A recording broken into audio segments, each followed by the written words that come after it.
Welcome to Help! I Have Kids. I'm your host, Pam Marshall, a mom of 5 and a pediatric occupational therapist with over 35 years experience. This podcast is designed to equip you with practical tools, insights from experts, and real-life stories. Because at the end of the day, you are the head of your child's care team. Each week, you'll hear from pediatric experts and fellow moms like you that will help build your confidence. They'll offer clarity and empower you to make informed decisions that work for your whole family.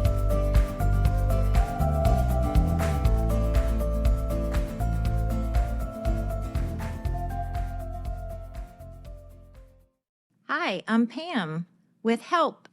I Have Kids podcast. This is episode 3, Gearing Up for a Great School Year with Caitlin Brown. In this episode, we are gearing up for a new school year with tips to start it off right. From picking the perfect backpack to maybe figuring schedules out, buying all the things you need for school and new shoes, all the things.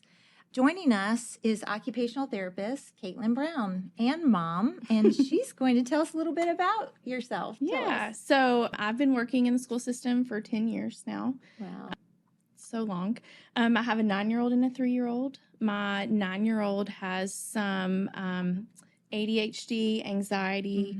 So I feel like I've been working a lot with teachers to kind of feel like what is working, what is not working. Yeah. How can I make this So better for everybody? you're living it out, your professional life and your mom life merging. Yeah. And you know, I had that too. I raised 5 children and one of those had very severe ADHD and still does, but you know, it's a challenge as a mom. I can OT anybody to death besides my own kids. So true. It's just impossible. You need help. Yes.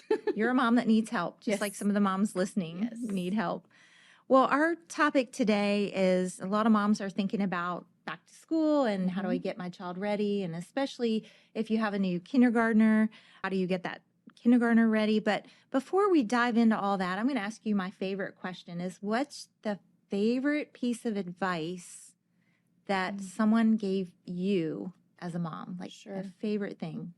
I think it was the village. Like get a village, let the village help, and be a part of the village and help other moms too. Yes. And that has been a real game changer. It is. We need each other as moms. And, you know, you find moms that are farther down the road than you sometimes, or they've walked what you're currently walking. Yes. And they're a big help. You know, friends at work who have kids who are 30. And I'm like, I don't know what to do. He's 3. I've never had a boy. Why is he peeing in the yard? Like, what is happening? I mean, it's just, they're there for you always. They are. It's great. I have a funny story about boys and pee. Oh, no. So because we had 5 kids, I won't say which one, but the one that maybe had the hardest time getting to one of the restrooms or one of the bathrooms in the house, just made it a habit as soon as we pulled in, would run out of the van, run to a certain bush in the yard, in the backyard, thank goodness, not front yard. And that was his pee spot, like all growing up. Really and that little half of the bush died, you know? It just was dead all the time. Well, yeah, I've learned to let little things like that go. Yes. But yeah, I was mortified. Yeah. At first. But. And turns out boys, they just love the outdoors. They sure do. They sure do. They do. Okay. So when parents are getting ready for school, what do you think? What are some tips they can do? Because the summer routine's so different than school.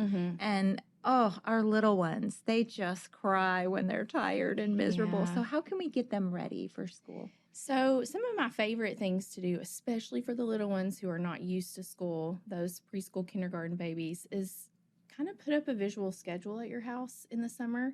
Let them change it. Like, hey, what do you want to do today? Do you want to go to the pool? Should we go to the library?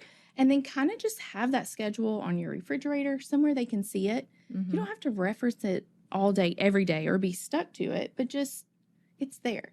Because as soon as that baby gets to kindergarten, there's a visual schedule on the wall. Yeah. And it helps them kind of like know what's coming next. What's coming next. That's a great thought. And what about, you know, sleep schedules are so different in the summer and school's early for most kids. Kindergarten and elementary school is very early in the morning. They're having to get up and all day long, and there's no naps really. There's kind of rest time, but not really naps anymore. Yeah, I mean, when they move into kindergarten, it's going to be rough. It's Yeah. going to be a rough, 6 weeks until they adjust to being awake all day and engaged all day. But you just have to give yourself grace through that time. I like to try to tell parents, just try to start a couple weeks before school. Just gradually, don't say anything about it. Just gradually start working to go to bed earlier. Don't say we're going to bed early to practice for school. I agree. That's a really good strategy. A lot of times, don't announce what you're doing to your children. Just make it happen. And then there's no arguing. And I think another thing that's really important, there's so much structure at school. There's a lot of open and closed-ended tasks at school.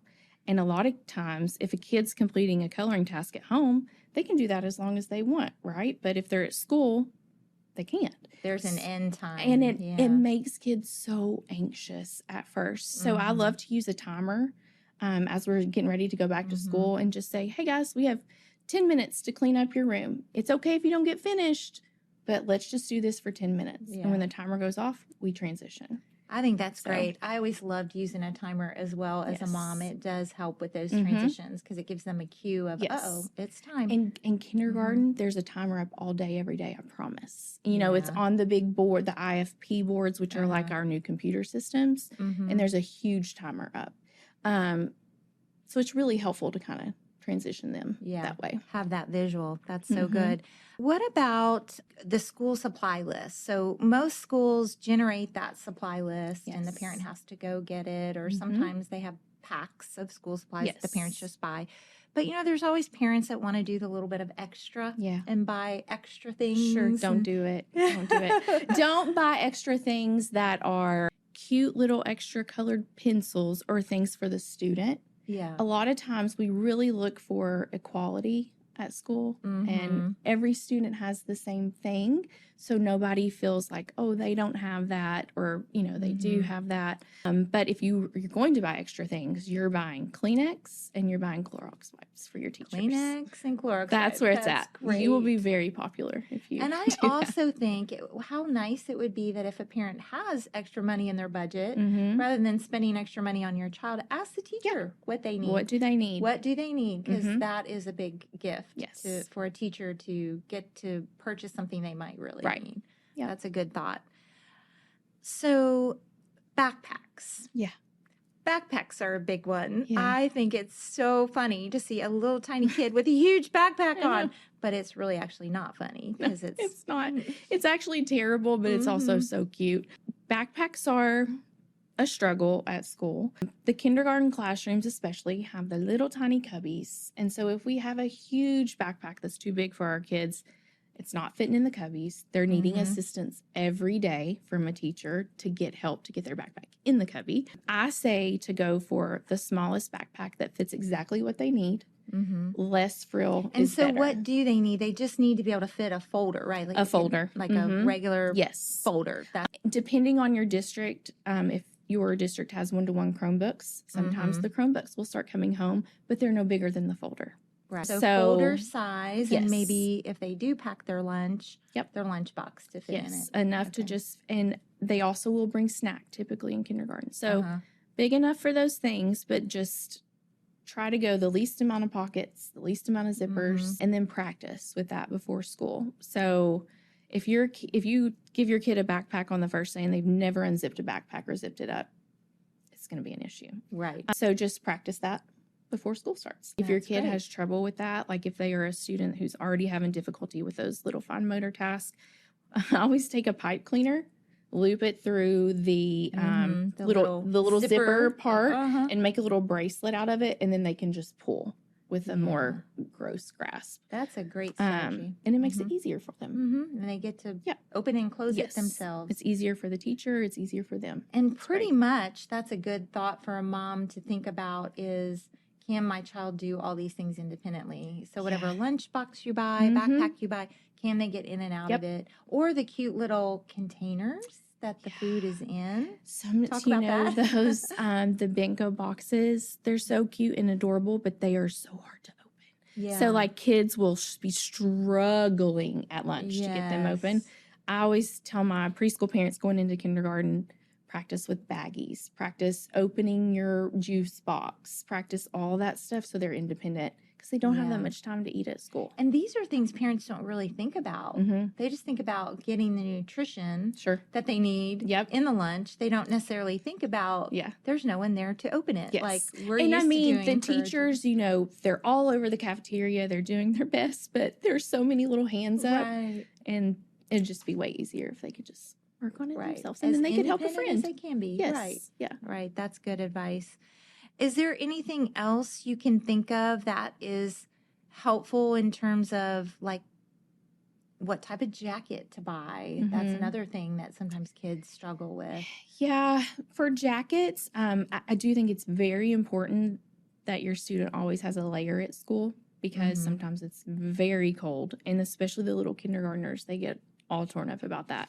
But just make sure the same thing. It's an easy zipper. You have Yeah. practiced with that zipper and he or she knows how to do it before school. Right. It's easy to do. Yes. My kids always loved hoodies. But Yeah. you have to make sure the opening's big enough to get their head I through know. easy. I know. Yes. That's Or so they true. they can do that Yeah. easy. And shoes, that's another thing to talk Yeah. about because there are a lot of shoes that are Yep. complex or Yes. hard to manage. Yes.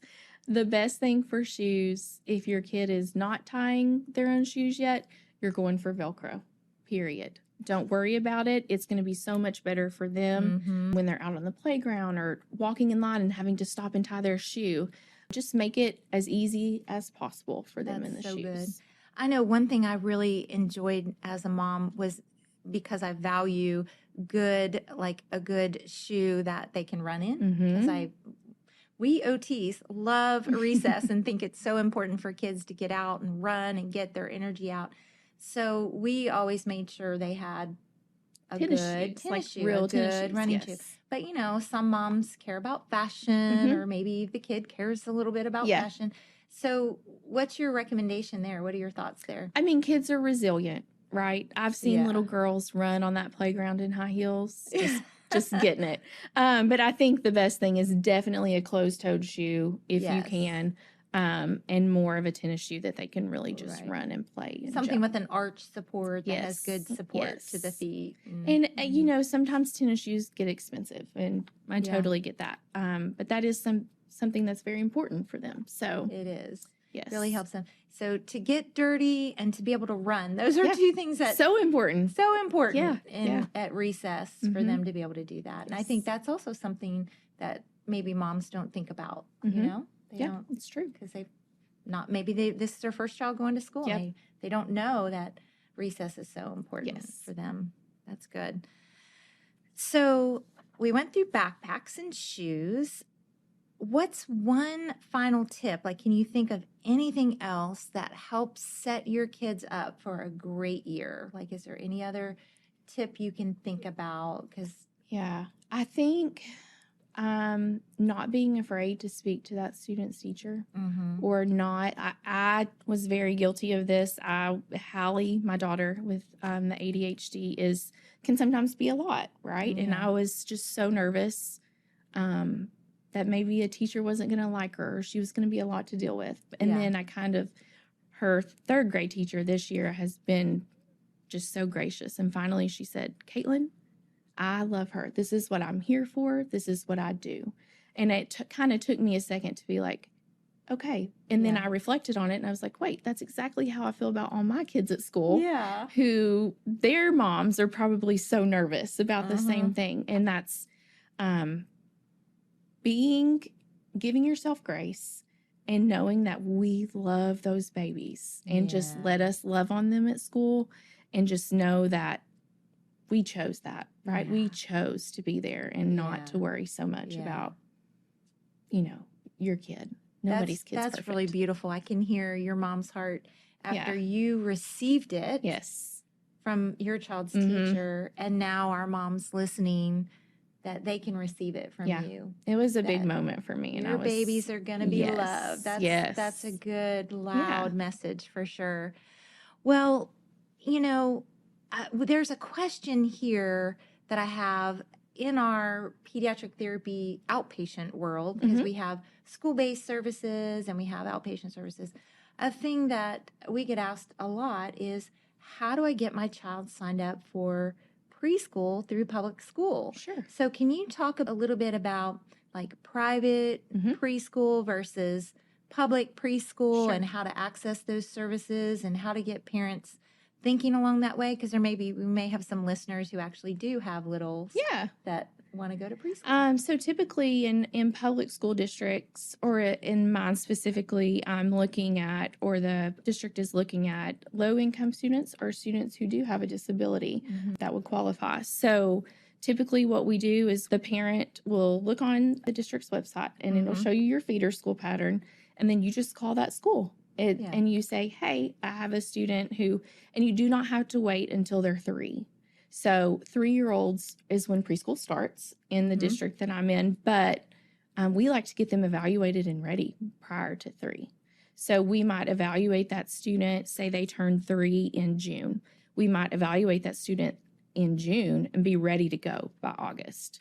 So just contacting your school that is your feeder school, or where you should be going to school, where your kid would go to kindergarten. And then we would set up a referral meeting for that student if it was for a student that would need disability help. So, and so what's an example, like for the moms listening, what would qualify as a disability? I know the testing gives a lot more detail about qualification, but in general, like if a child just had a mild speech delay, would that be enough? It would. So occupational therapy is not a standalone service in the public school, but speech therapy is. So a student can just qualify for speech services and be able to come to preschool that way. Yeah, yes. That's really great. Yeah, PT and OT are a little bit different. Yep, we are only related services. That's right. Yes. And we're going to talk about that in another episode with our psychologist, who will talk more about 504, IEP, those types of things. Great. But in terms of regular preschool, if you're choosing like a private preschool, how should parents go about looking at a preschool or getting ready for that? What does that look like? I think, word of mouth is the best for picking a preschool. I will stand by that. We've gotten some really great recommendations, just from other moms. And I think that the best thing to do is pick 2 or 3, go see them and see what feels right. Just go with your gut. And your kid, every kid has a different personality, so they're going to fit in differently in different places. Right. So I think that's super important. What might be some questions, like as a mom, what were some questions you would have asked of a preschool? Or I definitely can remember this with Hallie, and Cameron is now at school as well, but he only goes a half day. Yeah. But I remember asking about movement. What was the amount of time that they were going to get to move throughout the day? What was the structure of the day? Because some kids benefit from more structure and some benefit from less. Yes. You know your kid. Mm-hmm. And then what was the requirement for like a rest time or a nap time, or how did that go?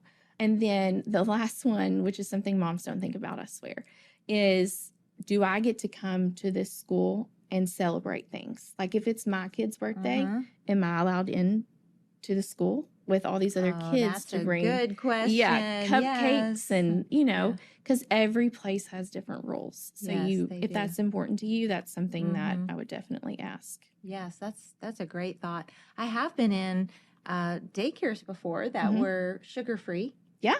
So that's a different thing. I mean, in allergies, if you have, when Hallie was little, she was allergic to tree nuts. So I had to make sure school had an EpiPen and that they were trained to administer an EpiPen. So, all those little moving pieces like that you don't think of before, I would make a list of questions before I went and just be set and ready. That's a very good idea, having a list ready to go.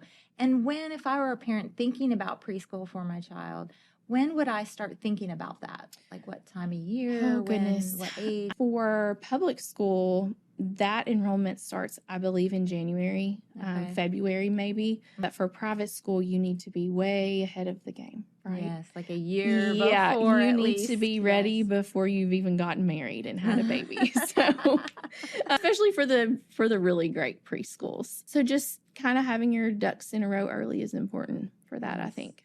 It is. Yeah. That's very important because if most preschools are forming their list for the fall by January, February, and enrollment closes, and a lot of parents don't know that. Yeah. And they'll miss out if it's March or April. They've already Yeah, got their it's classes set.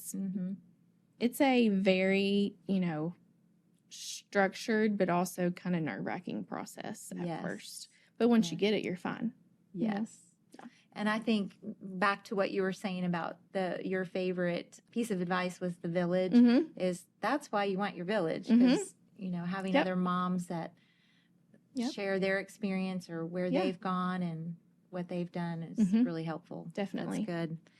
So let's talk for a minute if your child is struggling in school. And I think you and I probably could talk about this for a while because, my child with ADHD, your child with ADHD. So we wear professional hats and we wear mom hats. Yeah. And you never stop advocating for your child. Right. And we've been talking about how the mom is really the leader of the medical home, but you're really the leader of the educational home too.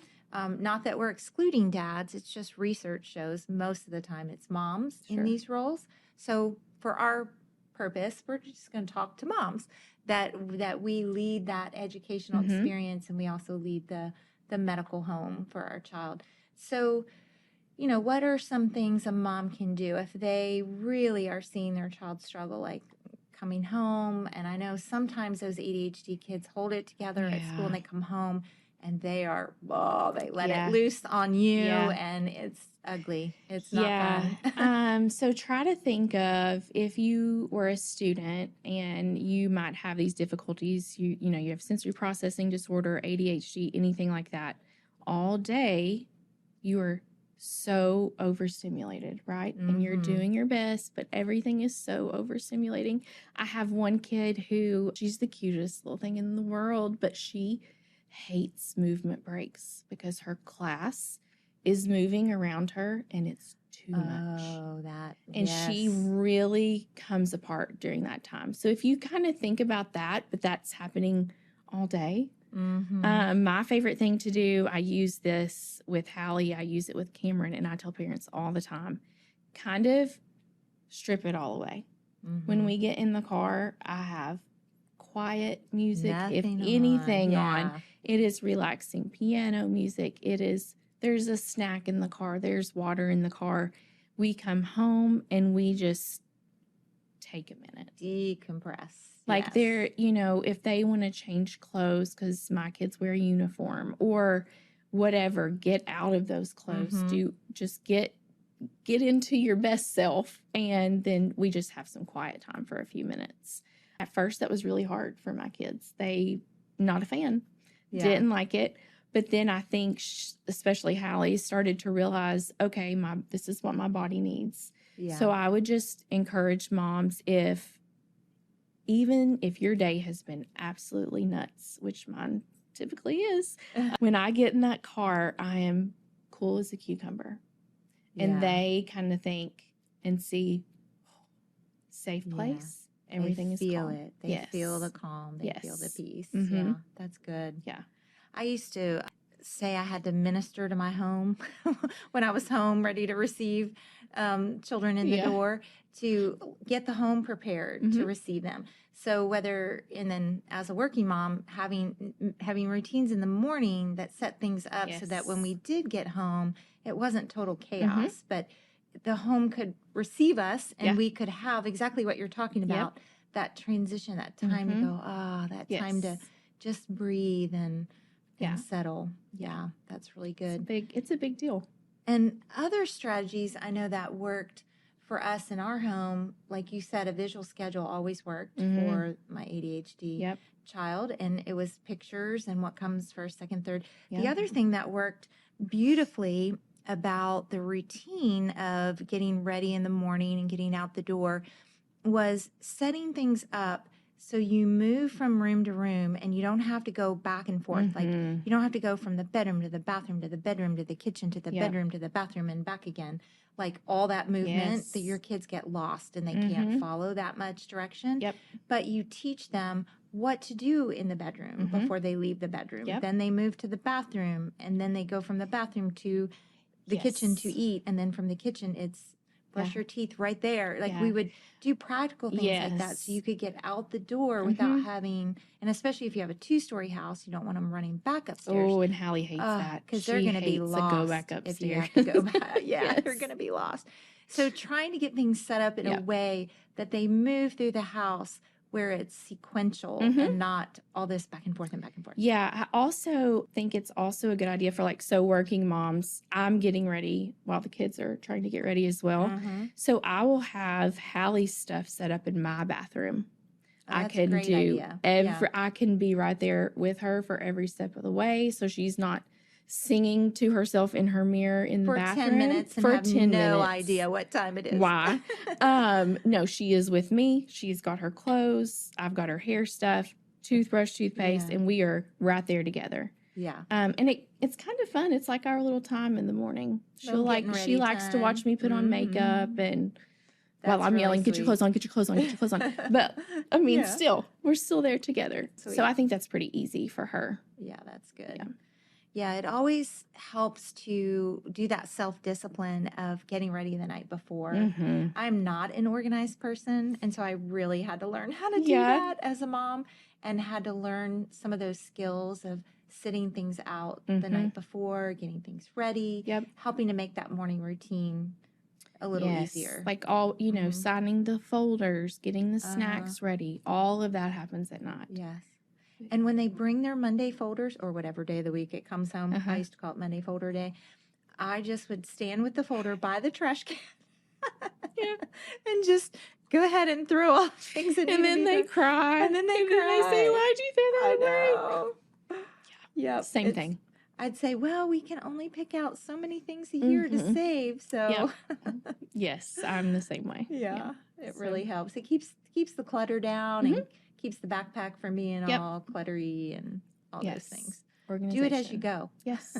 Organization is great. What were some other things that help you navigate a child with ADHD?